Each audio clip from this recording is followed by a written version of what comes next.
México tiene 32 estados, cada uno con tradiciones, climas y acentos distintos, pero con un aspecto en común: en todos viven personas de la diversidad sexual que se merecen un trato igual de digno. El problema es que esto no siempre pasa. En algunos días se llevará a cabo la Marcha del Orgullo LGBTQ+, en la Ciudad de México, con el lema Diversidad sin fronteras, justicia, resistencia y unidad, consigna que busca destacar que más allá de las fronteras geográficas, también existen limitantes en aquello que consideramos aceptable en la sociedad, y mucho depende de la región en nuestro país. Existen situaciones contrastantes como en Yucatán, que es el segundo estado donde radican más personas LGBTQ+, de 15 años en adelante de acuerdo al INEGI. Sin embargo, el 32% de la población vivió algún tipo de discriminación según la ENADIS 2022. Hay otras entidades como Guadalajara, Jalisco, donde existe el reglamento para prevenir, atender y erradicar toda forma de discriminación. Aún así, la lucha no está ganada, pero sí más avanzada que en estados al interior de la República. El reto es unificar los derechos de la diversidad LGBTQ+ en todo el país. Bien nos lo presenta Samu en nuestro minuto inicial. La diversidad sexual y sus condiciones dependen muchas veces del lugar en donde se desarrolla una persona, de la comunidad que lo ve crecer, de, pues sí, justamente todas estas costumbres familiares, sociales. Entonces, si bien estamos hablando de tal vez un 2025 en el que tenemos la percepción de que muchos de los derechos de la comunidad de la diversidad sexual se han ganado, pues bueno, hoy 25 de junio, en el Día Internacional de la Diversidad Sexual, pues queremos dar ese, pues empezar a desmenuzar cómo es que todavía hay distintos matices, Anthony, Raúl y Ren, en la situación que viven particularmente las juventudes y las juventudes mexicanas. ¿Cómo estás, Ren? Bienvenida. Hola, Beto, muy bien, gracias. Muy contenta de tocar este tema porque, por supuesto, como aquí en Trending siempre tenemos las tendencias de los jóvenes para jóvenes, no podíamos quedarnos atrás con el tema de la diversidad sexual, sobre todo con esta 47 edición que ya nos compartía Samu, lleva por temática Diversidad sin fronteras, justicia, resistencia y unidad, que justamente esta unidad es la que queremos tocar el día de hoy, y para esto nos acompaña Raúl Anthony Olmedo. Él es académico de la Facultad de Ciencias Políticas y Sociales y especialista en temas LGBTQ+ y comunicación. Anthony, bienvenido al tren. Muchas gracias, Beto, Ren. Agradecido por estar aquí con ustedes. Pues bueno, ya mencionábamos este tema también de la colectividad, ¿no? O sea, queremos saber en qué momento se encuentra la comunidad con respecto a la colectividad y este panorama que tenemos actualmente.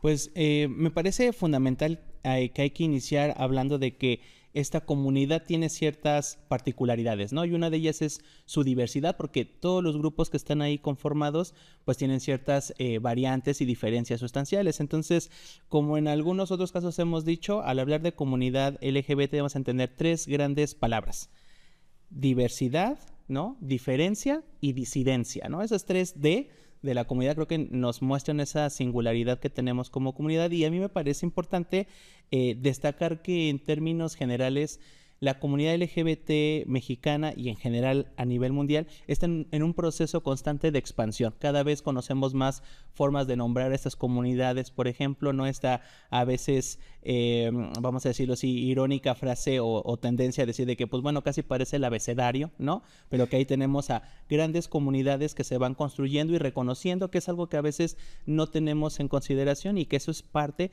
de esa dimensión de la pluralidad que hay en esas comunidades, ¿no? Raúl, fíjate que una de las inquietudes, ¿no?, que surgió de la conversación al planear este programa, pues es de repente si la comunidad LGBT, con esto que acabas de decir, diversidad, disidencia, si necesariamente hay que entenderla en el contexto o compartiendo otras causas progresistas. En este sentido, de las actualidades de las juventudes, ya entraremos un poquitito más adelante de eso, pero tú como experto, o sea, ¿qué es digamos que pues un precepto aceptable o real que, al ser parte de la comunidad o el hablar de la comunidad, también es hablar de progresión, exactamente, ¿no?, como en el progresismo? Fíjate, Beto, que eso es bien interesante porque históricamente el movimiento LGBT en México estuvo vinculado a dimensiones progresistas, y no es de embalde que, por ejemplo, muchos de los derechos conseguidos, por ejemplo, el matrimonio igualitario, empezara con el apoyo o se articulara o fomentara con el apoyo de los grupos de izquierda en términos de política en nuestro país, ¿no? Entonces, históricamente sí ha sido así, y me parece que en los tiempos actuales sigue estando de esa manera, porque de una u otra forma los grupos de la comunidad LGBT pues siguen estando en una condición desfavorable, ¿no? Entonces, la dimensión, si ustedes quieren agregarle la dimensión, por ejemplo, laboral, hay comunidades dentro de lo LGBT que sufren la exclusión y sobre todo la precariedad, como por ejemplo la población trans. Entonces, esas dimensiones y esas causas históricas que nos acercan a la izquierda o al pensamiento progresista ha sido un pie fundamental para darle visibilidad a la condición que tenemos como comunidad, pero también a otras luchas que no nos son ajenas, ¿no? En esto que dices de las luchas que no nos son ajenas, algo que ha pasado mucho con las nuevas generaciones en un contexto actual que también mencionábamos, Beto, era tal vez la presencia de movimientos de ultraderecha, ¿no? No en México, sino en un panorama global. También esta parte de una desconexión tal vez de las juventudes desde la colectividad. Entonces, tenemos personas de la comunidad en el equipo de Entrending y ellos nos compartían esta inquietud sobre que ellos sentían que de pronto sus iguales tal vez no estaban tan involucrados en estos movimientos e incluso tal vez tenían una tendencia a regresar a un poco a actitudes conservadoras. ¿Tú cómo sientes esto? O sea, ¿cómo consideras que está viviendo la comunidad este panorama que estamos atravesando tan complicado y también de tantos momentos particulares históricos? Pues bueno, me parece que este ascenso de la derecha, la legalidad y legitimidad de los discursos de odio que están ahora muy en boga en otros países, por ejemplo, como por ejemplo el vecino del norte, que ha implementado políticas que son retrocesos a esos derechos históricamente ganados, ¿no? En una sociedad que uno diría, bueno, ahí empezó lo de Stonewall, por ejemplo, ¿no? Y cómo puede ser posible que haya esta dimensión. Me parece muy importante. Y algo que mencionaba Ren, y me parece muy importante, es que parecía ser que las nuevas juventudes están despolitizándose de estas luchas, ¿no? O sea, pareciera ser luego en algunos discursos que aparecen en internet de, es que esas marchas no me representan. Pues tal vez no te representen la forma, pero sí estás gozando los derechos que a los pioneros como Jacobo Hernández, ¿no? Javier Lizárraga, que fueron pioneros del movimiento LGBT mexicano, ¿no?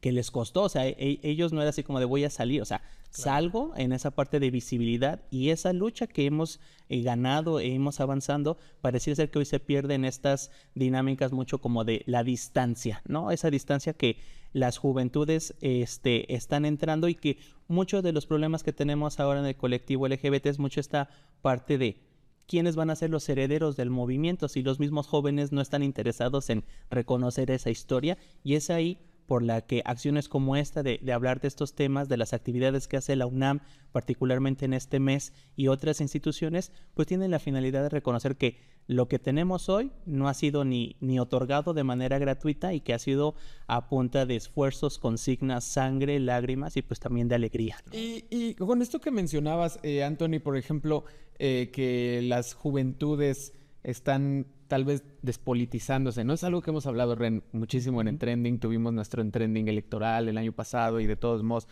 pues es como mantener esta conversación viva, sobre todo alrededor de las juventudes. ¿Qué representa particularmente para la comunidad? Porque vaya, está en la palabra, ¿no? O sea, es comunidad, es hacer colectividad, es hacer grupos, intercambiar perspectivas. Y entonces, ¿qué representa para un grupo que históricamente se ha avanzado en sus luchas y derechos, agarrándose de la mano, haciendo estas manifestaciones en conjunto? Claro. ¿Qué representaría esta como tal vez individualización de repente de las nuevas juventudes que inclusive se identifican como miembros LGBT, pero que lo acabas de decir, es que no me representa, es que no soy de la comunidad? O sea, ¿qué retos presenta eso? Yo creo que esta parte de la individualización en el caso del movimiento LGBT y en las juventudes también responde en cierta medida a un contexto mucho más hostil, más difícil, en el que pareciera ser que ya no estamos uno con el otro, sino es uno sobre el otro. Esta idea de la competencia, del salir primero yo y después, ese es el yo-yo, ¿no? Primero yo, después yo y al último yo, va muy de la mano con un contexto que también ha incentivado esa competencia salvaje, y que algunos jóvenes, porque no todos están en esa dinámica afortunadamente, pues apuestan también en esta parte de yo lucho contigo a tu lado, pues porque conocemos la posición en la que estamos, ¿no? Entonces, el logro que tiene la comunidad trans, pues también es un logro de las otras comunidades porque es el avance en busca de una sociedad más equitativa y donde esas comunidades o estas orientaciones sexuales, identidades de género, no sea objeto de violencia, de discriminación, incluso de que te puedan arrebatar la vida, ¿no? Sí, es una conversación súper interesante. Raúl, Ren, vamos a hacer una muy breve pausa. Vamos a continuar hablando del tema en la segunda parte de esta emisión de En Trending.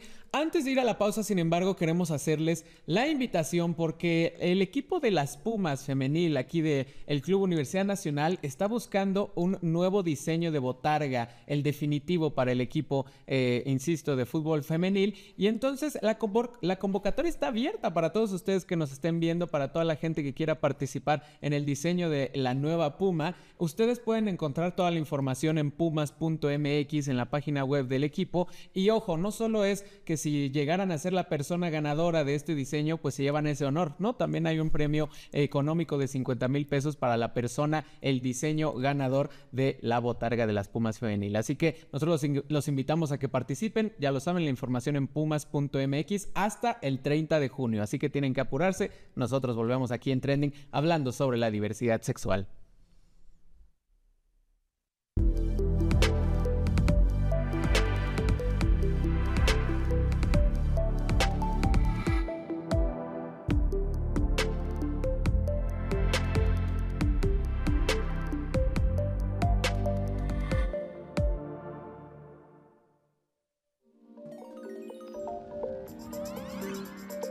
La UNAM no solo es la universidad más grande de Latinoamérica, sino también una de las más activas en temas de inclusión. En 2022, se reportaron 5.529 personas de la comunidad LGBTQ+ dentro de la universidad, 86% del total siendo estudiantes. Es por eso que la inclusión se debe demostrar con acciones. En mayo de 2021, Sofía Rosas Pastrana, estudiante transgénero, logró algo muy importante para ella y para la comunidad LGBTQ+. Completó su trámite legal de cambio de nombre y género en su acta de nacimiento. En consecuencia, la UNAM actualizó los datos en sus registros académicos tan pronto como Sofía lo solicitó. No se trata solo de una lista, un gafete o un historial, es toda una identidad. A nivel institucional, cada año, entre mayo y junio, la universidad organiza más de 150 actividades públicas y gratuitas en el marco del Mes del Orgullo. Hay de todo: charlas, talleres, conciertos, pasarelas, proyecciones y hasta concursos como Unif Drag. Incluso, la biblioteca central se ilumina con los colores del arco iris.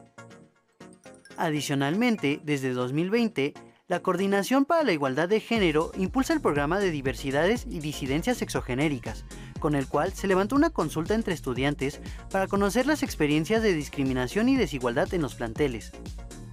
Uno de sus resultados principales fue la instalación de baños neutros en varias facultades.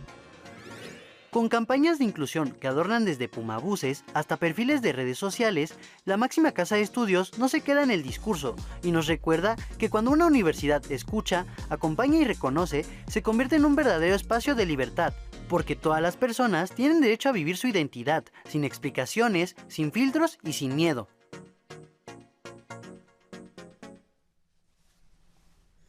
Ya nos comparte Fer muy bien todo este quehacer universitario. Por supuesto, la UNAM siempre se mantiene a la vanguardia de todos los temas, algo que por supuesto queríamos tocar este Día Internacional de la Diversidad Sexual. Y continuamos aquí en Trending hablando con Raúl Antonio Olmedo, académico de la Facultad de Ciencias Políticas y Sociales y por supuesto especialista en temas LGBT. Pues bueno, Anthony, antes de la pausa justo tocamos ya este tema de cómo se sentían las nuevas generaciones en este contexto global, los retos, y aquí también nos gustaría iniciar con esta parte de la colectividad, o sea, cómo está viviendo la comunidad esta parte de reconocerse entre jóvenes y también lo que representa en este momento hablar de si todas las personas dentro de la comunidad son iguales, es decir, yo que soy de ciudad soy igual a una persona LGBT de Oaxaca, del norte, o sea, cómo se vive también esta diferencia conforme te alejas un poco, ¿no?, de este centro de la República Mexicana.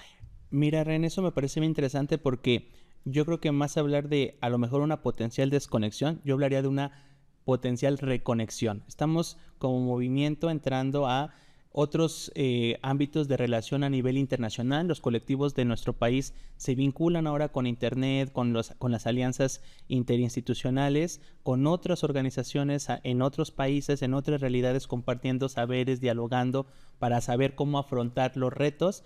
Pero también al interior me parece que hay un cambio bien importante en esta dimensión, porque ahora se ha apostado por esta, vamos a decirlo así, descentralización de la marcha. Es decir, si ustedes se dan cuenta, cada vez más, afortunadamente, no solamente es la marcha de la Ciudad de México, sino que cada alcaldía, incluso a veces cada estado, cada municipio va replicando esta parte, y eso nos va haciendo también la idea de visibilizar esas realidades que tú mencionabas muy bien, ¿no? No es lo mismo ser LGBT o vivir tu diversidad sexual en la ciudad con los derechos ganados en una zona acomodada, por ejemplo, que vivir en una zona rural donde los marcos culturales son más herméticos, donde estos derechos no son tan visibles o se matizan o a veces ni siquiera existen, ¿no? Sí, y pues eso es lo que justo hemos planteado durante toda esta conversación, Raúl, en el sentido de, al final de cuentas, es un sector poblacional, es una comunidad que pues es transversal a otro tipo de cuestiones, ¿no? Algo de lo que también platicábamos en la preparación del programa es la cuestión religiosa. Totalmente. Habrá gente que es parte de la comunidad, pero que también tenga creencias de la religión que sea, y pues como eso de repente algunas manifestaciones religiosas pueden ser contradictorias con su propio desarrollo de personalidad. Entonces, ¿qué nos puedes decir al respecto, Anthony, de si hay exclusión, si hay rechazo dentro de la propia comunidad LGBTQ+, o sea, evidentemente al ser pues un grupo tan homogéneo, son personas históricamente peleando por los mismos derechos, pero no deja de ser un grupo homogéneo? ¿Qué sucede ahí en la actualidad? ¿Qué crees que, Beto? Ahí me parece bien importante reconocer también que a veces las luchas no solamente son al exterior, sino también hay al interior luchas internas, no en términos de poder, sino de reconocimiento y aceptación. Y muchas de estas violencias que recibimos de manera interna deriva también con otros patrones, con otras desigualdades, ¿no? Por ejemplo, el hecho en la comunidad, voy a poner el ejemplo de la comunidad gay, cuando tú dices, bueno, ¿cuál es la persona? ¿Qué características debería tener? Pues resulta que a veces te dicen discretos, ¿no? Que no se les note, ¿no? O que no sean tan afeminados. Y esas son formas que a veces desafortunadamente interiorizamos dentro de la comunidad y que no reconocemos que pues eso implica un cierto grado de violencia, ¿no? Entonces, esos discursos o esas apreciaciones también son parte, a lo mejor, y muy importante ahí, de los medios de comunicación, porque históricamente cuando ustedes preguntan o piensan en una persona gay, en los medios te ofrecen una persona blanca, de ojos azules, caucásica, de un cierto estatus económico y de una cierta ubicación, y relega de manera inconsciente o indirecta esas otras realidades y formas de ser dentro de la comunidad.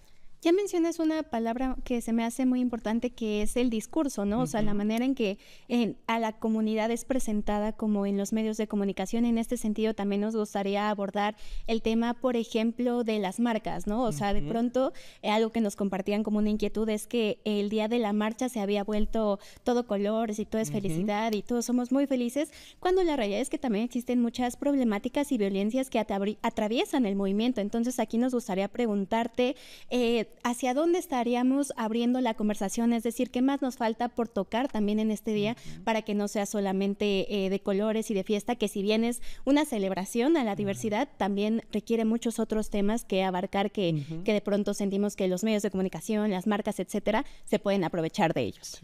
Eso que mencionabas, Ren, me parece importante porque en términos conceptuales a eso se le llama pink washing, ¿no? Cuando las marcas festejan y ponen banderas o hacen una especie de lavado de imagen pública diciendo que son aliadas, ¿no? Pero que no hacen trabajos en sus estructuras. Por ejemplo, abrir espacios para que las personas LGBT trabajen, que haya marcos normativos que permitan generar esos espacios seguros. Y creo que eso es hacia donde la agenda LGBT está yendo en estos últimos años. Es decir, ya el problema no es que nos visibilicen y reconozcan, porque ya estamos, se ha ganado afortunadamente en eso, pero ahora queda cómo entrarle a temas, por ejemplo, de derecho al trabajo digno, ¿no?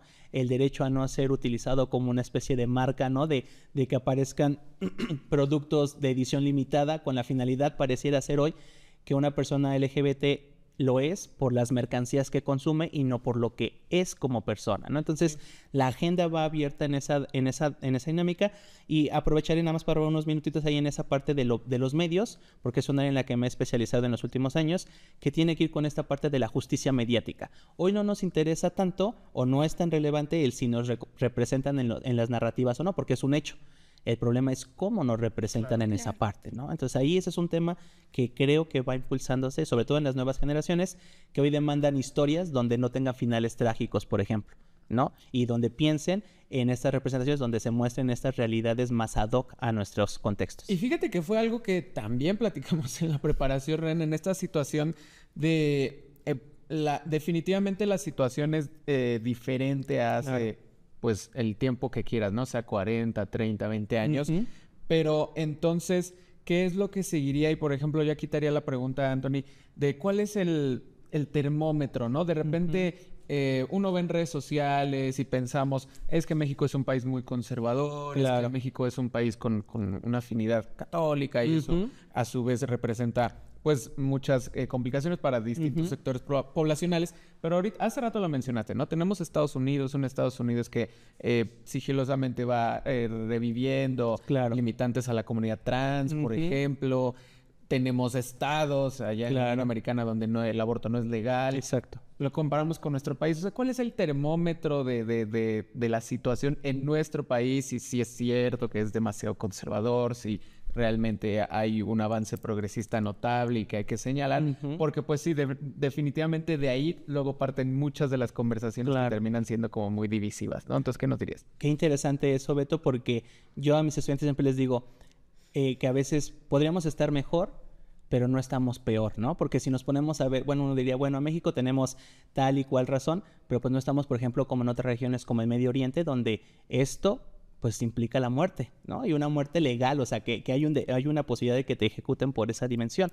Entonces, me parece que el estado actual que tenemos en México es bueno, quizá no es el deseado para algunos activistas, para algunos colectivos, pero tampoco es como el peor escenario que viven en otras regiones. Y ahí es donde me parece que hay que seguir luchando, sobre todo ante el ascenso de la derecha y de esos discursos de odio, sobre todo con un país vecino con el que tenemos una gran relación comercial, política, cultural, porque pues eso, quiero o no, se puede estar impregnando en otros espacios, en nuestros hogares, ¿no? En la academia, y eso puede derivar en que los derechos que hemos alcanzado y los avances pues retrocedan o se empiecen a negar, ¿no? Anthony, estamos llegando ya al final de nuestra entrevista. Ha sido un panorama muy interesante también hablar sobre todos estos puntos que aún quedan por tocar con la comunidad y por supuesto con la población en general. Hay un panorama muy importante que avanzar en México, pero como última pregunta, más que eso tal vez una reflexión, ¿qué nos puedes decir a las juventudes en general sobre la necesidad que tenemos de estos espacios de conversación? Es decir, ¿cuál sería para ti la reflexión más importante, no solamente este Día Internacional de la Diversidad Sexual, sino también rumbo a esta marcha número 47 aquí en México? Pues Ren, Beto, me parece que lo podríamos sintetizar en que aquello que no se nombra no existe y lo que no existe no se atiende. Entonces, abrir estas discusiones, abrir estos espacios y esta visibilidad que podemos discernir en las formas, pero eso no demerita que entre eso, incluso en la fiesta, en la forma en que nos expresamos, sobre todo en este mes y próximamente en la marcha, pues son ejercicios también de protesta, ejercicios de visibilidad y ejercicios de derecho de que estamos aquí y no estamos dispuestos a retroceder un paso. Sí, o sea, un proceso histórico, muchísimos elementos que nos has arrojado, con lo que yo me quedo, por ejemplo, Anthony, con esto de primero ya hay visibilidad, pero después una manera pues fiel a lo que es lo que viven las comunidades, y después el seguir hablando de esto, el no dar por hecho el que porque ya en el pasado hubo personas que lucharon por este tipo de derechos, pues entonces... Que ya se acabó. Exactamente. Claro, entonces, Raúl, te agradecemos mucho. No, al contrario. Por estar con nosotros aquí en Trending. Muchas gracias a ustedes y felicidades por abrir estos espacios aquí que nos hacen mucha falta. Pues muchísimas gracias, Anthony. Es lo que siempre buscamos aquí en Trending. Ya lo saben, donde estamos todos los miércoles en punto de las 20:30 horas, en repetición los sábados a las 19 horas. Y también pueden checar esta y todas las ediciones anteriores en el canal de YouTube de TV UNAM. Vete hasta la siguiente semana. Nos vemos. Hasta luego.